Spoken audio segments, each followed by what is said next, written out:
4 choses à savoir concernant la destruction du barrage de Nova Kakhovka en Ukraine. Premièrement, de quoi s'agit-il? La centrale hydroélectrique de Kakhovka, située près de Nova Kakhovka en Ukraine, est une installation qui comprend à la fois une centrale hydroélectrique et un barrage au fil de l'eau.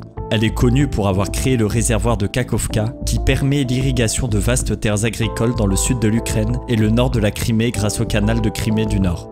Deuxièmement, qui contrôle la centrale? Le 24 février 2022, lors de l'invasion de l'Ukraine par les forces armées de la Fédération de Russie, la centrale a été prise par ses forces. Le 6 juin 2023, l'exploitant de la centrale Ukrhydroenergo a annoncé que le barrage avait été entièrement détruit par une explosion provoquée depuis l'intérieur de la station. Troisièmement, qui est à l'origine de la destruction du barrage? L'Ukraine accuse les forces russes d'avoir fait sauter le barrage de Nova Kakhovka et demande l'évacuation des habitants de la région. En revanche, le Kremlin rejette la responsabilité de cet incident sur le gouvernement ukrainien, affirmant que l'Ukraine est entièrement responsable de la destruction du barrage. Quatrièmement, quelles sont les conséquences de cette destruction? Des risques d'inondation. Mardi soir, la police nationale ukrainienne a annoncé sur Telegram que suite à la destruction partielle du barrage de Kakhovka, 23 localités sont actuellement inondées.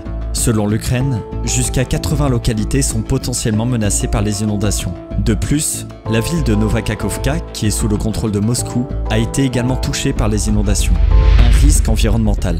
Selon les responsables ukrainiens, la destruction du barrage a entraîné le déversement de 150 tonnes d'huile moteur dans le fleuve Dniepr. Ils mettent en garde contre les risques environnementaux associés à cette situation. Un risque nucléaire.